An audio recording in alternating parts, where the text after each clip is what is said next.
ನಮಸ್ತೆ ಏಂಜಲ್ಸ್. ನಾವು ಈ ದಿನ ಹುಣ್ಣಿಮೆಯ ಗುರು ಪೂರ್ಣಿಮೆಯ ಆಶೀರ್ವಾದದ ಶಕ್ತಿ, ಗುರುಗಳ ಆಶೀರ್ವಾದ ಏನು ನಮಗೆ ಹರಿದು ಬರ್ತಾ ಇದೆ ಅನ್ನೋದನ್ನು ತಿಳಿಸ್ಕೊಳ್ಳೋಣ. ಮೊದಲನೇ ಪೈಲಾಗಿ ಈ ಮುದ್ದಾಗಿರುವಂಥ ಗಣೇಶನನ್ನು ತಗೊಳ್ತೀವಿ. ಗಣೇಶನನ್ನು ನಾವು ಯೂನಿವರ್ಸ್ ಎನರ್ಜಿ ಅಂದರೆ ಅನಾಹತನಾದದ ಮೊದಲ ಆಗಮನದಿಂದ ಹುಟ್ಟಿದವನು ಅಂತ ಹೇಳ್ತೀವಿ. ಮೊದಲ ಗುರು ಅಂತಲೂ ಅನ್ಕೋಬಹುದು. ವಿಘ್ನ ವಿನಾಶಕ. ಇವನನ್ನು ಗುರುವಾಗಿ ಸ್ವೀಕರಿಸಿದರೆ ನಾವು ಸಾಕಷ್ಟು ಜೀವನದಲ್ಲಿ ಸಾಧಿಸ್ತೀವಿ ಅನ್ನೋದು ಅದು ಅತಿಶಯೋಕ್ತಿ ಏನಲ್ಲ. ಹಾಗೆಯೇ ನಮಗೆಲ್ಲ ಗೊತ್ತಿರೋ ಹಾಗೆ ನಮ್ಮ ಜಗದ್ಗುರುವು ಆಗಿರುವಂಥ ಶ್ರೀಕೃಷ್ಣ ಫೈಲ್ ನಂಬರ್ 2 ಆಗಿ ಸೆಲೆಕ್ಟ್ ಮಾಡ್ಕೊಂಡಿದ್ದೀನಿ.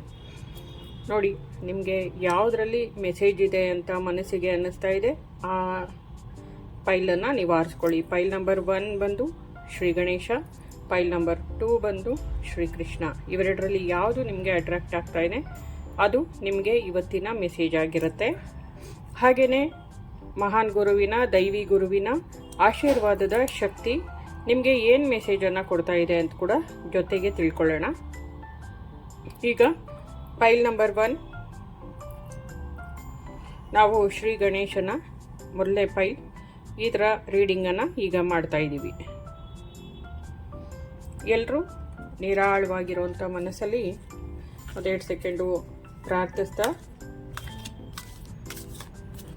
ನೀವು ಅಂದ್ಕೊಂಡಿರುವಂತಹದ್ದು ಎಲ್ಲವೂ ಈ ಹುಣ್ಣಿಮೆಗೆ ಸಾಕಾರವಾಗಲಿ, ಅದರ ಎನರ್ಜಿಗೆ ಅಂತ ಬೇಡ್ಕೊಳ್ಳಿ.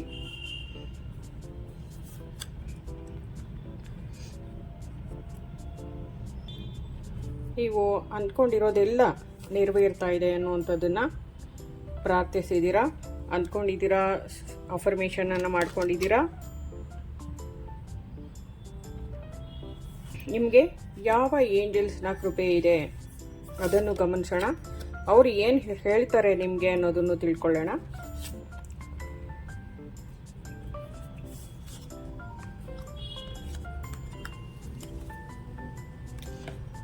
ಹಾಗೆಯೇ ಭಗವಂತನ ಕೃಪೆ ಏನನ್ನ ತಿಳಿಸುತ್ತೆ ನಿಮಗೆ ಅನ್ನೋದನ್ನು ತಿಳ್ಕೊಳ್ಳೋಣ.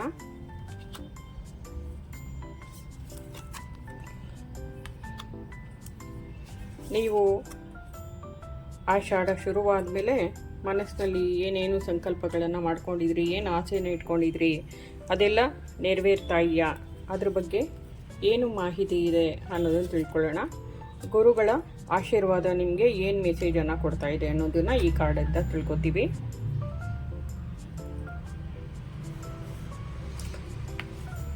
ಮೊದಲನೇ ಕಾರ್ಡ್ ಬಂದು ಈ ದ ಮೂನ್ ಕಾರ್ಡ್ ಆಗಿದೆ. ಗಮನಿಸ್ತಾ ಇದ್ದೀರಾ?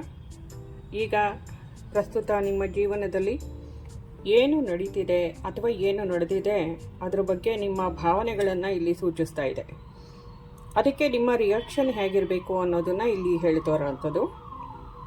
ನೋಡಿ, ಜೀವನದಲ್ಲಿ ಈ ರೀತಿಯ ಏರುಪೇರುಗಳು ಬೇಕಾದಷ್ಟಿರುತ್ತೆ. ಅಂದರೆ ಜೀವನದಲ್ಲಿ ನಾವು ಚಂದ್ರನ ತರಹ ಇರಬೇಕು ಅನ್ನೋದು ಒಂದು ಮೆಸೇಜ್ ಆದರೆ, ಈ ಚೇಳಿನ ತರಹ ಸುಮಾರು ಜನ ಇರ್ತಾರೆ, ನಾಯಿಗಳ ತರಹ ಬೊಗಳೋರು ಇರ್ತಾರೆ. ಅವ್ರ ಬಗ್ಗೆ ಎಲ್ಲ ತಲೆ ಕೆಡಿಸ್ಕೋಬಾರ್ದು. ಮತ್ತು ಈ ಭ್ರಮೆಗಳು ಕೆಲವೆಲ್ಲನೂ ಇದು ಆಗೋಗುತ್ತೇನೋ, ಹೀಗಾಗ್ಬಿಡ್ಬಹುದು ಅನ್ನೋವಂಥ ಊಹೆಗಳು, ಭ್ರಮೆಗಳಿಂದ ಹೊರಗಡೆ ಬನ್ನಿ. ಬರೀ ಆಗೋಗುತ್ತೇನೋ, ಹಾಗಿದ್ಬಿಟ್ರೆ, ಆಗೋಗ್ಬಿಟ್ರೆ ಅಂತ ಯೋಚನೆ ಮಾಡ್ದಿರ ಭಯನ ಬಿಟ್ಟು ನೀವು ನಿಮ್ಮೊಳಗಡೆ ಇರುವಂತಹ ಅನ್ನೋ ಆ ಭಯ, ಆ ಹಿಂಜರಿಕೆ, ಆ ಸಂಕೋಚ ಸ್ವಭಾವ ಅದನ್ನೆಲ್ಲ ಬಿಟ್ಬಿಟ್ಟು ಮಾತಾಡಿದ್ರೆ ಏನು ಕೆಟ್ಟದಾಗುತ್ತೋ, ಯಾರು ಏನು ಅಂದ್ಬಿಡ್ತಾರೋ ಅನ್ನೋಂಥ ಮನಸ್ಥಿತಿ ನಿಮ್ಮದು. ಎಲ್ಲದಕ್ಕೂ ನಿಮ್ಮ ಮನಸ್ಸು ಬೇಡ, ಮುಂದೆ ಹೋಗಬೇಡ, ಅವರೇನನ್ನ ಅಂದ್ಬಿಟ್ರೆ, ಇವರೇನನ್ನ ಅಂದ್ಕೊಂಡ್ಬಿಟ್ರೆ ಅನ್ನೋಂಥ ಮನಸ್ಥಿತಿಯಲ್ಲಿ ಇರ್ತೀರ. ಇದನ್ನು ಫಸ್ಟು ನೀವು ತೆಗೆದ್ರೇ ನೀವು ಜೀವನದಲ್ಲಿ ಒಂದು ಒಳ್ಳೆಯ ನಕ್ಷತ್ರವಾಗಿ ಮಿನ್ಗೋದಕ್ಕೆ ಸಾಧ್ಯವಾಗುವಂಥದ್ದು, ಅಸಾಧ್ಯವಾದದ್ದನ್ನು ಸಾಧಿಸೋದಕ್ಕೆ ನಿಮಗೆ ಶಕ್ತಿ ಬರುವಂಥದ್ದು ಅನ್ನೋದನ್ನು ತಿಳಿಸ್ತಾರೆ. 18 ಅಂದರೆ ಇದನ್ನು ನಾವು ಸಂಖ್ಯಾಶಾಸ್ತ್ರದ ಪ್ರಕಾರ ಕೂಡಿದಾಗ 9 ಆಗುತ್ತೆ. 9 ಬಂದ್ಬಿಟ್ಟು ನಿಮ್ಮ ಈ ಸೈಕಲ್ ಏನಿದೆ ಇದನ್ನು ನೀವು ಇದರಿಂದ ಹೊರಗಡೆ ಬರ್ತಾ ಇರುವಂಥ ವಿಷಯ ಆಗುತ್ತೆ. ಗುರುಗಳ ಆಶೀರ್ವಾದವನ್ನು ತಿಳಿಸುತ್ತೆ. ಇದಾದಮೇಲೆ ಜೀವನ ಕಂಪ್ಲೀಷನನ್ನು ತೋರಿಸುತ್ತೆ. ಅದೃಷ್ಟದ ನಂಬರು 19. 19 ಜೀವನದಲ್ಲಿ ಏಳಿಗೆ, ಯಶಸ್ಸನ್ನು, ಸೂರ್ಯನ ಶಕ್ತಿಯನ್ನು ಕೊಡುತ್ತೆ. ಈ ನಿಮ್ಮೊಳಗಡೆ ಇರುವಂತಹ ಈ ಸಂಕೋಚ ಸ್ವಭಾವ ಮತ್ತು ಮುಜುಗರ ಮತ್ತು ಹಿಂಜರಿಕೆ, ನಿಮ್ಮೊಳಗಿನ ಭಯ, ನಿಮ್ಮೊಳಗಿನ ಆ ಭಾವನೆಗಳನ್ನು ಸಂಪೂರ್ಣವಾಗಿ ಬೇಡದೇ ಇರುವಂಥ ಭಾವನೆಗಳು ಎಲ್ಲನೂ ನಿಮ್ಮ ಜೀವನಕ್ಕೆ ಬೇಡದೇ ಇರುವಂಥ ಭಾವನೆಗಳು, ಇದನ್ನೆಲ್ಲ ಹೊರಗಡೆ ತೆಗೆದಾಕಿದಾಗ ನೀವು ಆರಾಮವಾಗಿ ಮುಂದುವರಿಬಹುದು ಅನ್ನೋದನ್ನು ತಿಳಿಸ್ತಾ ಇದ್ದಾರೆ. ಈಗ ನಿಮ್ಮ ಸಮಯ ಹೀಗಿದೆ ಅಂತಂದರೆ, ನೀವು ನಿಮ್ಮ ಕನಸುಗಳನ್ನು ಸಾಕಾರಗೊಳಿಸ್ಕೋತಾ ಇದ್ದೀರಾ. ನಿಮ್ಮ ಆಸೆಗಳೇನಿತ್ತು, ನಿಮ್ಮ ಸಂಕಲ್ಪಗಳೇನಿತ್ತು ಅದೆಲ್ಲ ಈಡೇರೋದ್ರಲ್ಲಿದೆ.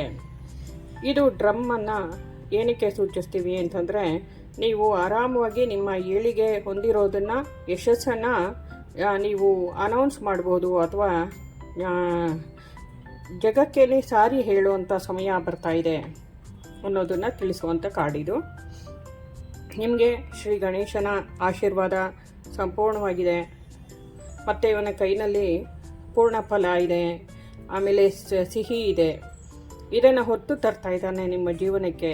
ನಿಮ್ಮ ಜೀವನಕ್ಕೆ ಸೇನಾಧಿಪತಿ, ಆ ಮಹಾಸೇನಾನಿ ಸುಬ್ರಹ್ಮಣ್ಯನೇ ನಿಮಗೋಸ್ಕರ ನಿಂತಿರೋದ್ರಿಂದ ನಿಮ್ಮ ಜೀವನ ಕಲರ್ಫುಲ್ ಆಗಿರುತ್ತೆ, ಆನಂದವಾಗಿ ಬದುಕ್ತೀರಾ. ಜೀವನದಲ್ಲಿ ಯಾವುದೇ ತೊಂದರೆಗಳಿಲ್ದಿರ ಸಮೃದ್ಧಿಯಿಂದ ಸಂತೋಷವಾಗಿ ಬದುಕುವಂಥ ದಿನ ನಿಮ್ಮದಾಗ್ತಾ ಇದೆ ಅನ್ನೋದನ್ನು ತಿಳಿಸ್ತಾ ಇದ್ದಾರೆ.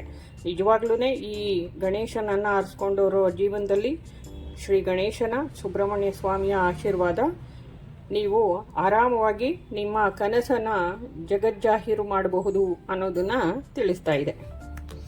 ನೋಡಿ, 18 ಆದಮೇಲೆ ಕಾರ್ಡು ನಿಮಗೆ ಬಂದಿರೋ ಅಂಥದ್ದು ಅಂದರೆ 10 ಸೂರ್ಯನ ನಂಬರು, ಅಂದರೆ 19 ಸೂರ್ಯನ ನಂಬರು ಅಂತ ಹೇಳಿದೆ. ಹಾಗೆಯೇ 10 ಕೂಡ ಸೂರ್ಯನ ನಂಬರೇ, ಅಂದರೆ 1 ಅಂತ ನಾವು ಕೂಡಿದಾಗ ಬರುತ್ತೆ.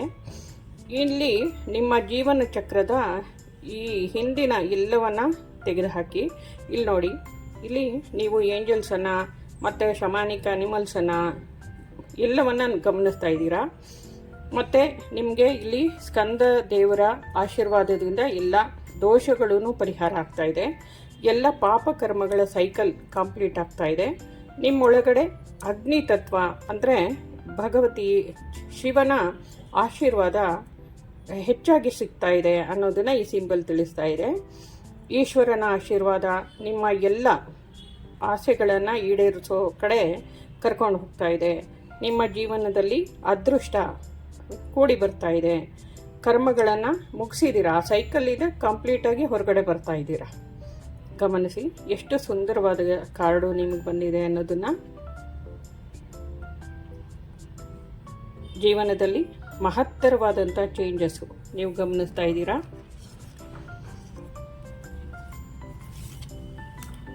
ಈ ಕಾರ್ಡನ್ನು ಗಮನಿಸ್ತಾ ಇದ್ದೀರಾ.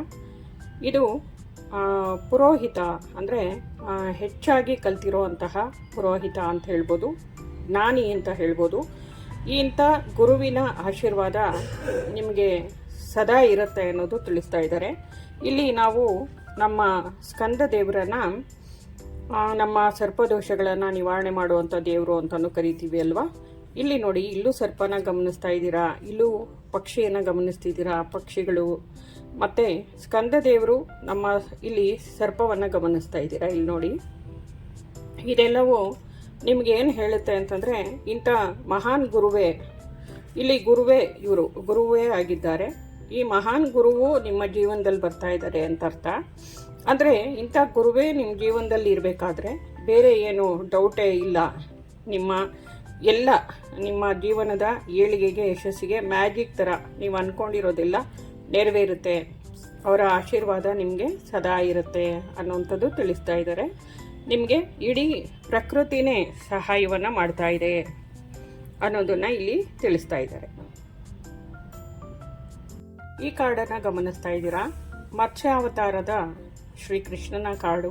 ಮತ್ಸ್ಯಾವತಾರದಲ್ಲಿ ಭಗವಂತ 4 ವೇದಗಳನ್ನು ಕಾಪಾಡಿದ ಹಾಗೆ ಹೇಗೆ ರಕ್ಷಿಸಿದ್ನೋ ಹಾಗೆಯೇ ನಿಮ್ಮನ್ನು ಸಹ ನಿಮ್ಮ ಜೀವನದ ಎಲ್ಲ ಕಷ್ಟಗಳಿಂದ ರಕ್ಷಿಸಿ ಒಳ್ಳೆ ಮಾರ್ಗದಲ್ಲಿ, ಇಲ್ಲಿ ಕಮಲದ ಹೂಗಳು ನಮ್ಮ ಧಾರ್ಮಿಕ ಮಾರ್ಗ ಅಥವಾ ನಾವು ಇನ್ನೊಂದು ಪ್ರೀತಿ, ವಿಶ್ವಾಸ, ಸಂತೋಷ, ಸಮೃದ್ಧಿಯನ್ನು ತೋರಿಸುವಂಥದ್ದು ಲೋಟಸ್ಸು. ಇದನ್ನು ನಿಮ್ಮ ಜೀವನಕ್ಕೆ ಬಂಗಾರದ ಒಡವೆಯಾಗಿ ಬರ್ತಾ ಇದೆ. ಗಮನಿಸ್ತಾ ಇದ್ದೀರಾ?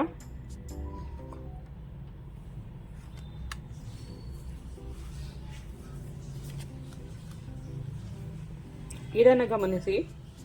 ಸಂಪೂರ್ಣವಾದ ಪರಿವರ್ತನೆಗೆ ಇದೊಂದು ಇನ್ನೊಂದು ಸಾಕ್ಷಿಯಾಗಿ ಬಂದಿರುವಂಥ ಕಾರ್ಡು.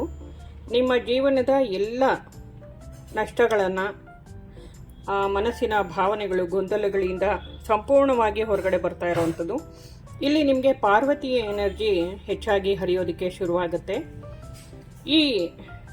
ನಾವು ಈ ಕಾರ್ಡನ್ನು ಏನಂತ ಕರಿತೀವಿ ಅಂದರೆ, ಇಲ್ಲಿ ನಿಮ್ಮ ಈ ಕಷ್ಟದ ಸೈಕಲ್ ಏನು ಕಂಪ್ಲೀಟಾಗಿ ಮುಗ್ದಿದೆ, ಇಲ್ಲಿ ಹೊಸ ಬಾವುಟವನ್ನು ಹಿಡ್ಕೊಂಡು ಹೋಗ್ತಾ ಇರೋವಂಥ ವ್ಯಕ್ತಿ, ಗೆದ್ದಿರೋವಂಥ ವ್ಯಕ್ತಿ.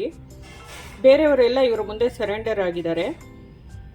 ಇವ್ರ ಮುಂದೆ ಎಲ್ಲ ಕಷ್ಟಗಳೂ ಬಿದ್ದೋಗಿದೆ ಅಂತಲೇ ಹೇಳಬಹುದು.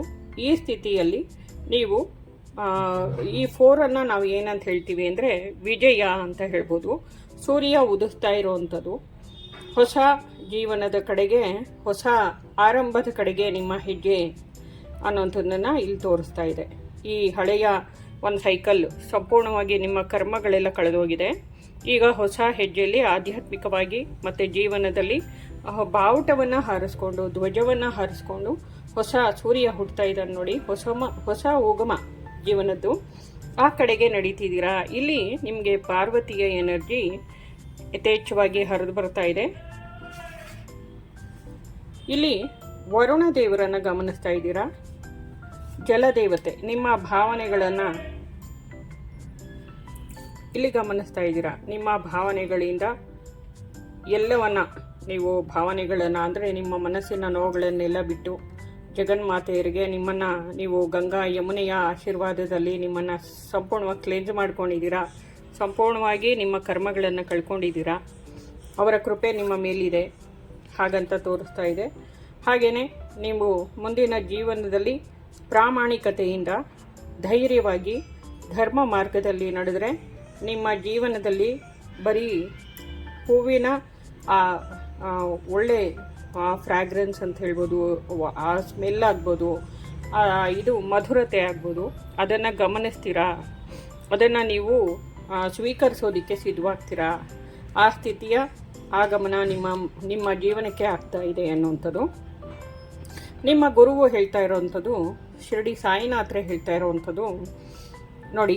ಈ ಕಾರ್ಡನ್ನು ತೋರಿಸಿ ಹೇಳ್ತಾ ಇದ್ದಾರೆ. ಯಾವಾಗಲೂ ಅಷ್ಟೇ, ಸೂರ್ಯ ಹುಟ್ಟೋದು ಅಂದ್ರೇ ಜೀವನದಲ್ಲಿ ಎಲ್ಲ ಕಷ್ಟಗಳನ್ನು ಕಳ್ಕೊಂಡು ಇದಾಗಿರುವಂಥ ಮೇಜರ್ ಆರ್ಕಾನ ಕಾರ್ಡ್ ಅಂತಲೂ ಹೇಳಬಹುದು. ಇದು ಎಲ್ಲ ನಿಮ್ಮ ಹಳೆಯ ನೋವುಗಳು, ಕಷ್ಟಗಳನ್ನೆಲ್ಲನೂ ಮುಗಿಸಿದೆ. ಹೊಸ ಸೂರ್ಯನ ಉದಯ ಆಗ್ತಾ ಇದೆ. ಬೆಳಗ್ಗಿನ ಸೂರ್ಯನ ಉದಯ ನಿಮ್ಮ ಜೀವನದಲ್ಲಿ ಆಗ್ತಾ ಇದೆ. ಇದನ್ನು ನೀವು ನೆನಪಿನಲ್ಲಿ ಇಟ್ಕೊಳ್ಳಿ. ಇದು ನಿಮ್ಮ ಗುರುವು ನಿಮಗೆ ಕೊಡ್ತಾ ಇರೋವಂಥ ಸಂದೇಶ. ನೀವೇ ಓದ್ಕೊಳ್ಳಿ. ನಿಮಗೆ ಎಷ್ಟು ಸರ್ತಿ ಓದಿದಾಗ ಎಷ್ಟು ಥರ ಅರ್ಥ ಆಗುತ್ತೆ ಅನ್ನೋದನ್ನು ಗಮನಿಸಿ. ಇದಿಷ್ಟು ಮೆಸೇಜು ನಿಮ್ಮದಾಗಿರುತ್ತೆ. ಇದಿಷ್ಟು ಫೈಲ್ ನಂಬರ್ 1ನ ಗಣೇಶನ ಆಶೀರ್ವಾದ ಮತ್ತು ಗುರುಗಳ ಆಶೀರ್ವಾದದ ವಿಷಯ ಆಗಿತ್ತು. ಇದು ನಿಮಗೆ ಇಷ್ಟ ಆಗಿದೆ ಅನ್ಕೋತೀನಿ. ಧನ್ಯವಾದ. ನಮಸ್ತೆ ಏಂಜಲ್ಸ್. ಇದು ಫೈಲ್ ನಂಬರ್ 2. ಶ್ರೀಕೃಷ್ಣನನ್ನು, ಜಗದ್ಗುರುವಾದ ಶ್ರೀಕೃಷ್ಣನನ್ನು ಯಾರು ಸೆಲೆಕ್ಟ್ ಮಾಡ್ಕೊಂಡಿದ್ರಿ ಅವರಿಗೆ ಆ ಹುಣ್ಣಿಮೆಯ ಗುರು ಪೂರ್ಣಿಮೆಯ ಆಶೀರ್ವಾದ, ಈ ಜಗದ್ಗುರುವಿನ ಆಶೀರ್ವಾದ, ಶಿರಡಿ ಸಾಯಿನಾಥರ ಆಶೀರ್ವಾದ ನಿಮಗೆ ಏನನ್ನು ಹೇಳ್ತಾ ಇದೆ ಅನ್ನೋದನ್ನು ತಿಳ್ಕೊಳ್ಳೋಣ. ಈಗ ನಾವು ಫೈಲ್ ನಂಬರ್ 2 ರೀಡಿಂಗನ್ನು ಮಾಡ್ತಾ ಇದ್ದೀವಿ. ಈಗಾಗಲೇ ಕಾರ್ಡ್ಸನ್ನು ಶಫಲ್ ಮಾಡಿಟ್ಟಿದ್ದೀನಿ. ಇನ್ನೊಮ್ಮೆ ನೀವು ಮನಸ್ಫೂರ್ತಿಯಾಗಿ ಭಗವಂತನಲ್ಲಿ ಪ್ರಾರ್ಥಿಸಿ. ಪ್ರಾರ್ಥಿಸ್ತಾ ಒಳ್ಳೆಯ ವಿಷಯ ನಿಮ್ಮ ಜೀವನಕ್ಕೆ ಬರಲಿ, ಭಗವಂತ ನಿಮಗೆಲ್ಲ ಒಳ್ಳೆಯ ವಿಷಯನ ತಿಳಿಸಲಿ ಅಂತ ಪ್ರಾರ್ಥಿಸಿ.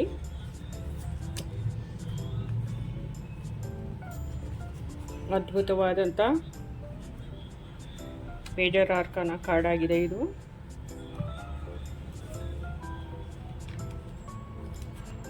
ಗಮನಿಸ್ತಾ ಇದ್ದೀರಾ, ಕಂಪ್ಲೀಷನ್ ಕಾರ್ಡು ಸಕ್ಸಸ್ ಕಾರ್ಡ್ ಆಗಿದೆ. ಹಾಗೆಯೇ ಯಾವ ಏಂಜಲ್ಸ್ ನಿಮ್ಮ ಜೀವನಕ್ಕೆ ಬರ್ತಾ ಇದ್ದಾರೆ, ಅವರು ಏನನ್ನು ತಿಳಿಸ್ತಾ ಇದ್ದಾರೆ ನಿಮಗೆ ಅನ್ನೋದನ್ನು ತಿಳ್ಕೊಳ್ಳೋಣ.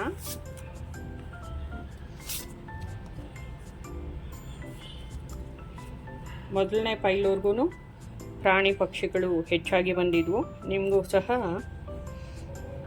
ಗರುಡನ ಮತ್ತು ತೋಳ ಅಥವಾ ನರಿಯ ಆಶೀರ್ವಾದ ಚೆನ್ನಾಗಿದೆ ಅಂತ ಹೇಳ್ಬೋದು.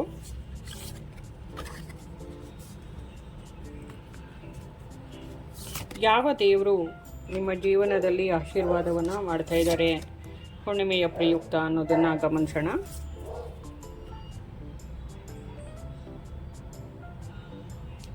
ಹಾಗೆಯೇ ಶಿರಡಿ ಸಾಯಿನಾಥರು ನಿಮಗೆ ಏನು ಮೆಸೇಜನ್ನು ಕೊಡ್ತಾ ಇದ್ದಾರೆ ಈ ರೀಡಿಂಗ್ನ ಮೂಲಕ ಅನ್ನೋದನ್ನು ತಿಳ್ಕೊಳ್ಳೋಣ.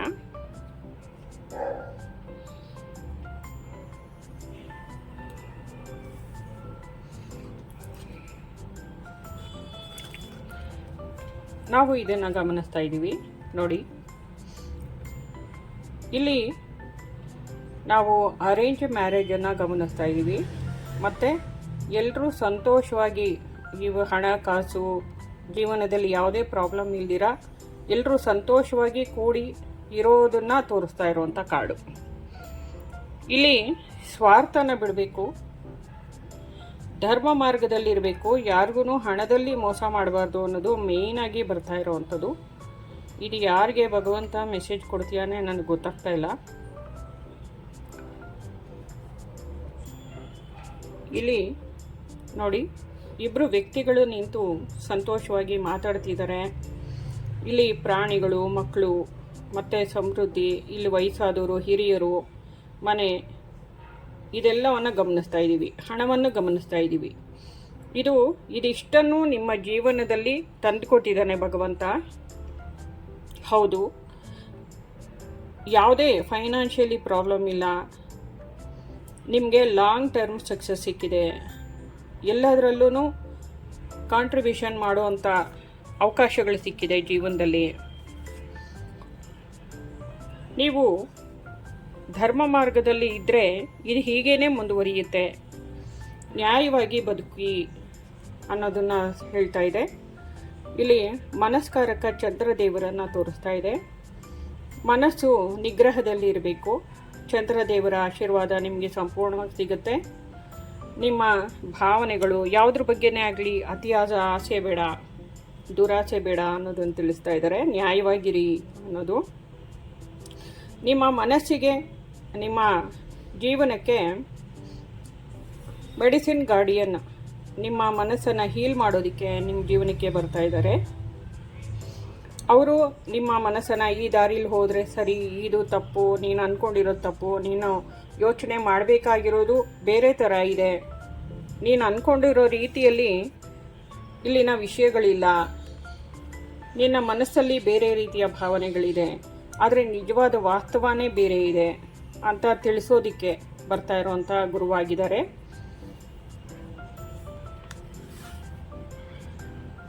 ನಿಮ್ಮ ಮನಸ್ಥಿತಿ ಸರಿಯಾಗಿ ನೀವು ಬ್ಯಾಲೆನ್ಸ್ ಮಾಡಿಕೊಳ್ದಿರ ಹೋದರೆ ಏನಾಗುತ್ತೆ ಅನ್ನೋದನ್ನು ತಿಳಿಸ್ತಾ ಇದ್ದಾರೆ. ನಿಮ್ಮಲ್ಲಿ ಹೆಚ್ಚಿನ ಆಂಗ್ಸೈಟಿ ಆಗ್ಬೋದು, ಹೆಚ್ಚಿನ ಭಯ ಆಗಬಹುದು, ಡಿಪ್ರೆಷನ್ಗೆ ಹೋಗಬಹುದು, ಜೀವನದಲ್ಲಿ ಸಾಕಷ್ಟು ತೊಂದರೆಗಳನ್ನು ಎದುರಿಸಬೇಕಾಗಬಹುದು. ಆಮೇಲೆ ನನಗೆ ಯಾರೂ ಇಲ್ಲ ಅನ್ನುವಂಥ ನೋವಾಗಬಹುದು, ಮತ್ತು ನಂಬಿಕೆ ಕಳ್ಕೊಬೋದು. ಜೀವನದಲ್ಲಿ ನನಗೆ ಯಾರೂ ಇಲ್ಲ ಅನ್ನುವಂಥ ಪರಿಸ್ಥಿತಿಗೆ ನೀವು ಬರೆಸ್ಕೋಬಾರ್ದು. ಈ ನಂಬರ್ 9 ಅನ್ನೋದು ಅಂದರೆ ಭಗವಂತ ಕೊಡುವಂಥ ಪ್ರತಿಯೊಂದು ಪರೀಕ್ಷೆಯೂ ನಿಮ್ಮ ಒಳ್ಳೆಯದಕ್ಕೆ ಆಗಿರುತ್ತೆ. ನೀವು ಈ ಸ್ಟೇಜಿಗೆ ಬಂದ ಮೇಲೆ ನಿಮಗೆ ಅರ್ಥವಾಗುತ್ತೆ ಜೀವನದ ಬೆಲೆ ಏನು, ಸತ್ಯದ ಬೆಲೆ ಏನು, ಧರ್ಮ ಮಾರ್ಗದ ಬೆಲೆ ಏನು ಅನ್ನೋಂಥದ್ದು. ಆದರೆ ಅದಕ್ಕೆ ಅವಕಾಶ ಕೊಡಬೇಡಿ. ಅದಾದಮೇಲೆ ಒಳ್ಳೆಯದೇ ನಡೆದರೂ ಕೂಡ ಇದನ್ನು ನೀವು ಮೊದಲೇ ನಿಮ್ಮ ಗುರುಗಳು ನಿಮ್ಮ ಜೀವನದಲ್ಲಿ ಹುಣ್ಣಿಮೆಯ ಮೂಲಕ ತಿಳಿಸ್ತಾ ಇದ್ದಾರೆ. ಶ್ರೀ ಕೃಷ್ಣ ಪರಮಾತ್ಮನೇ ತಿಳಿಸ್ತಾ ಇದ್ದಾನೆ, ಶಿರಡಿ ಸಾಯಿನಾಥರು ತಿಳಿಸ್ತಾ ಇದ್ದಾರೆ. ಈ ತಪ್ಪನ್ನು ನೀವು ಮಾಡ್ಕೋಬೇಡಿ. ಆಮೇಲೆ ನಿಮ್ಗೆ ಒಳ್ಳೇದಾದರೂ ಸಹ ಈ ತಪ್ಪನ್ನು ಮಾಡ್ಕೊಳ್ದಿರ ಸರಿಯಾಗಿದ್ದರೆ ಇಂಥ ನೋವಿನ ಪರಿಸ್ಥಿತಿ, ಈ ವ್ಯಕ್ತಿಗೆ ಇರುವಂಥ ನೋವಿನ ಪರಿಸ್ಥಿತಿ ಈಗ ಏನೇನೇನು ಹೇಳಿದೆ ಅದೆಲ್ಲ ಇಲ್ದಿರ ಬದುಕಬಹುದು ಅಂತ ಮೊದಲೇ ನಿಮಗೆ ಕಾಷನ್ ಕೊಡ್ತಾ ಇದ್ದಾರೆ. ನಿಮಗೆ ಕಾಷನ್ ಕೊಡ್ತಿದ್ದಾರೆ ಅಂದರೆ ಇವರು ನೀವು ಉನ್ನತ ಲೋಕದಲ್ಲಿ ಇರುವಂಥ ನಿಮ್ಮ ಪೂರ್ವಜರು. ಅವರು ನಿಮಗೆ ಹೇಳ್ತಾ ಇದ್ದಾರೆ, ನಿನ್ನ ಆತ್ಮನ ಮಾತನ್ನು ಕೇಳು, ನಿಮ್ಮ ಅಂತಃಪ್ರಜ್ಞೆಯ ಮಾತನ್ನು ಕೇಳು, ಸರಿಯಾಗಿ ಬದುಕು. ಕಾಳಿ ಮಾತೆಯ ಎಚ್ಚರಿಕೆ ಕೂಡ ಆಗಿದೆ. ಧರ್ಮ ಮಾರ್ಗದಲ್ಲಿ ಇರಬೇಕು, ನ್ಯಾಯವಾಗಿ ಬದುಕಬೇಕು, ಸತ್ಯದ ಹಾದಿಯಲ್ಲಿ ನಡಿಬೇಕು ಅನ್ನುವಂಥದ್ದು ಶ್ರೀಕೃಷ್ಣನ ಭಗವದ್ಗೀತೆಯನ್ನು ಕೇಳಿ ಪ್ರತಿನಿತ್ಯವೂ ಅನ್ನೋದು ಬರ್ತಾ ಇದೆ. ಜೀವನದಲ್ಲಿ ಸಾಕಷ್ಟು ವಿಷಯಗಳನ್ನು ತಿಳ್ಕೋಬಹುದಾಗಿದೆ. ಅದರ ಮುಂದಿನ ಜೀವನದಲ್ಲಿ ಈಗ ನೀವು ಭವಿಷ್ಯದಲ್ಲಿ ಹೇಗಿರ್ತೀರಾ ಅನ್ನೋಂಥದ್ದು ನಿಮಗೆ ನೋಡಿ. ಭಗವಂತ ಸಂಪೂರ್ಣವಾಗಿ ನೀವು ಎಲ್ಲದರಲ್ಲೂ ಗೆದ್ದಿದ್ದೀರಾ ಅನ್ನುವಂಥದ್ದು, ನಿಮಗೆ ಕಪ್ಪಿದೆ ಮತ್ತು ಹಣ ಇದೆ, ಮತ್ತು ನಿಮ್ಮ ಕೈಲಿ ಅಧಿಕಾರ ಇದೆ, ಮತ್ತು ಇನ್ಫಿನಿಟಿಯಲ್ಲಿ ನೀವು ಇಡೀ ಸೃಷ್ಟಿಯಲ್ಲೇ ನಾನು ಒಂದಾಗಿದ್ದೇನೆ ಅನ್ನೋ ರೀತಿಯ ಮನಸ್ಥಿತಿ. ಅಂದರೆ ಸೃಷ್ಟಿಯಲ್ಲಿ ಎಲ್ಲದರಲ್ಲೂ ನನ್ನನ್ನೇ ನಾನು ಕಾಣ್ತಾ ಇದ್ದೀನಿ ಅನ್ನುವಂಥದ್ದು. ಮತ್ತು ಹೊಸ ಕ್ರಿಯೇಷನ್ನು, ಹೊಸ ಮ್ಯಾನಿಫೆಸ್ಟೇಷನ್ ಆಗಬಹುದು. ನಿಮ್ಮ ಶಕ್ತಿಯನ್ನು ಹೆಚ್ಚಿಸ್ಕೊಳ್ಳೋದು, ಆಧ್ಯಾತ್ಮಿಕವಾಗಿ ಇನ್ನಷ್ಟು ಜ್ಞಾನವನ್ನು ಹೆಚ್ಚಿಸ್ಕೊಳ್ಳೋದು, ಓದುವಂಥದ್ದು ಬುಕ್ಸನ್ನು, ಆಮೇಲೆ ಸತ್ಸಂಗಗಳಲ್ಲಿ ಭಾಗವಹಿಸುವಂಥದ್ದು. ನಾವು ಯಾವಾಗ ಡೌನ್ ಟು ಅರ್ತ್ ಆಗ್ತೀವಿ ಆವಾಗ ಭಗವಂತ ನಮ್ಮನ್ನು ಆಕಾಶದಲ್ಲಿ, ಅಂದರೆ ಇಡೀ ಅಗಾಧವಾದ ಆಕಾಶದಲ್ಲಿ ನಮ್ಮ ಇರುವಿಕೆಯನ್ನು ವಿಸ್ತರಿಸ್ತಾನೆ ಅಂತ ಹೇಳುವಂಥದ್ದು. ಈ ಥರದ ವ್ಯಕ್ತಿ ನೀವಾಗುವಂಥವ್ರು. ನೀವು ಇಲ್ಲಿ ತಪ್ಪಬೇಡಿ, ಎಡವಬೇಡಿ. ಕಾಳಿ ಮಾತೆ ನಿಮಗೆ ಎಚ್ಚರಿಕೆಯನ್ನು ಕೊಡ್ತಾ ಇದ್ದಾಳೆ. ನಿಮ್ಮ ಸ್ಥಿತಿ ಇದಾಗಿರಬೇಕು ಅನ್ನೋದನ್ನು ನಿಮಗೆ ಒತ್ತಿ ಹೇಳ್ತಾ ಇರುವಂಥ ವಿಷಯ ಆಗಿದೆ. ನೀವು ನಿಮ್ಮ ಇಂಟ್ಯೂಷನನ್ನು ಫಾಲೋ ಮಾಡೋದ್ರಿಂದ ಸರಿಯಾದ ಕ್ಲಾರಿಟಿ ಸಿಗುತ್ತೆ. ನಿಮ್ಮ ವಿಲ್ ಪವರ್ ಜಾಸ್ತಿ ಮಾಡ್ಕೊಳ್ಳಿ. ನಿಮ್ಮ ಉದ್ಧಾರ ಆಗೋದಕ್ಕೆ ಬೇಕಾಗಿರುವಂಥ ಸ್ಕಿಲ್ಲನ್ನು, ಕ್ರಿಯೇಟಿವಿಟಿಯನ್ನು ಹೆಚ್ಚು ಮಾಡ್ಕೊಳ್ಳಿ. ಅದ್ರ ಬಗ್ಗೆ ಕಲೀರಿ ಅನ್ನೋದನ್ನು ತಿಳಿಸ್ತಾ ಇದ್ದಾರೆ.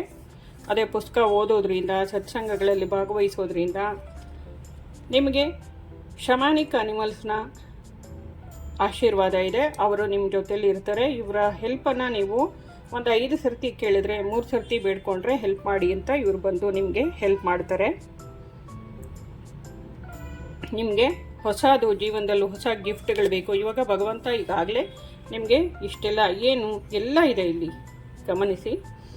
ಎಲ್ಲನೂ ಕೊಟ್ಟಿದ್ದಾನೆ, ಒಳ್ಳೆಯ ಅಧಿಕಾರನೂ ಕೊಟ್ಟಿದ್ದಾನೆ. ಇದನ್ನು ಇನ್ನಷ್ಟು ನೀವು, ಅಂದರೆ ಇದೆಲ್ಲ ಇದೆ, ಇದ್ರ ಜೊತೆಗೆ ಒಂದು ವಾಹನನೂ ಇದ್ದರೆ ಇನ್ನಷ್ಟು ಚೆನ್ನಾಗಿರುತ್ತಲ್ಲ ಲೈಫು. ಅದು ನಿಮಗೆ ಕೊಡ್ತಾ ಇರೋಂಥ ಭಗವಂತ. ಇದೆಲ್ಲ ಅಧಿಕಾರ ನಿಮಗಿದೆ, ಈ ಶಕ್ತಿ ನಿಮಗಿದೆ. ಸರಿಯಾದ ರೀತಿಯಲ್ಲಿ ಉಪಯೋಗಿಸ್ಕೊಳ್ಳಿ ಅನ್ನೋದು. ಇನ್ನು ಯಮದೇವರು ಬಂದಿದ್ದಾರೆ. ಯಮದೇವರು ಗೊತ್ತಲ್ಲ ನಿಮಗೆ, ಧರ್ಮ ಮಾರ್ಗ, ನ್ಯಾಯ, ನೀತಿ, ಇದ್ರ ಕಡೆ ನಡೆದ್ರೆ ನಿಮಗೆ ಏನೂ ತೊಂದರೆ ಇಲ್ಲ. ನಿಮ್ಮ ನಾಲೆಡ್ಜನ್ನು ಹೆಚ್ಚು ಮಾಡ್ಕೊಳ್ಳಿ. ಆದರೆ ಓದಿ, ಬರೀರಿ, ಮತ್ತು ಜೀವನದ ಬಗ್ಗೆ ಆಳವಾಗಿ ತಿಳ್ಕೊಳ್ಳಿ. ಆಧ್ಯಾತ್ಮದಲ್ಲಿ ಇನ್ನಷ್ಟು ಏಳಿಗೆನ ಹೊಂದಿ ಧ್ಯಾನ ಮಾಡಿ. ಆಮೇಲೆ ಸರಿಯಾದ ರೀತಿಯಲ್ಲಿ ಜೀವನದಲ್ಲಿ ಏನನ್ನ ಸನ್ನಿವೇಶಗಳು ಬಂದರೆ ಸರಿಯಾದ ತೀರ್ಮಾನ ತಗೊಳ್ಳಿ. ನಿಮ್ಮ ಅಂತಃಪ್ರಜ್ಞೆ ಏನು ಹೇಳುತ್ತೆ ಅದಕ್ಕೆ ತೀರ್ಮಾನ ತಗೊಳ್ಳೋದಕ್ಕೆ ಅದಕ್ಕೆ ಸರಿಯಾಗಿ ನಡೀರಿ ಅನ್ನೋವಂಥದ್ದು ಬರ್ತಾ ಇದೆ. ನೀವು ಹೊಸ ಹೆಜ್ಜೆಯನ್ನು ಇಟ್ಟು ಹೊರಟಾಗ ಇಲ್ಲಿ ಓದ್ತಾ ಇದ್ದೀರಲ್ವಾ, ಭಗವಂತನೇ ನಿಮಗೆ ಸರಿಯಾದ ದಾರಿಯನ್ನು ತೋರಿಸ್ತಾ ಹೋಗ್ತಾನೆ. ನೀವು ಧರ್ಮ ಮಾರ್ಗದಲ್ಲಿರಿ. ನೀವು ಯಾವುದೇ ಡೈರೆಕ್ಷನಲ್ಲಿ ಹೋಗಿ ಅಂತಲ್ಲ ಅರ್ಥ. ಧರ್ಮ ಮಾರ್ಗದಲ್ಲಿ ಹೋದಾಗ ಭಗವಂತನೇ ಮುಂದೆ ನಿಂತು ಗುರುವಾಗಿ, ನಿಮ್ಮ ಶಿರಡಿ ಸಾಯಿನಾಥರೇ ಗುರುವಾಗಿ ನಿಮಗೆ ನಿಮ್ಮ ಒಂದೊಂದು ಹೆಜ್ಜೆಗೂ ಆಶೀರ್ವಾದವಾಗಿ ಅವ್ರು ನಿಂತು ನಿಮ್ಮನ್ನು ಒಳ್ಳೆ ದಾರಿಯಲ್ಲಿ ನಡೆಸ್ತಾರೆ ಅನ್ನೋಂಥದ್ದು ಗುರುಗಳ ಮಾತಾಗಿದೆ.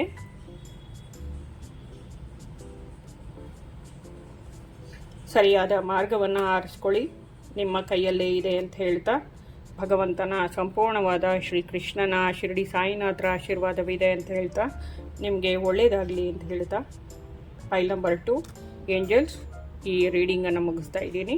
ಧನ್ಯವಾದ.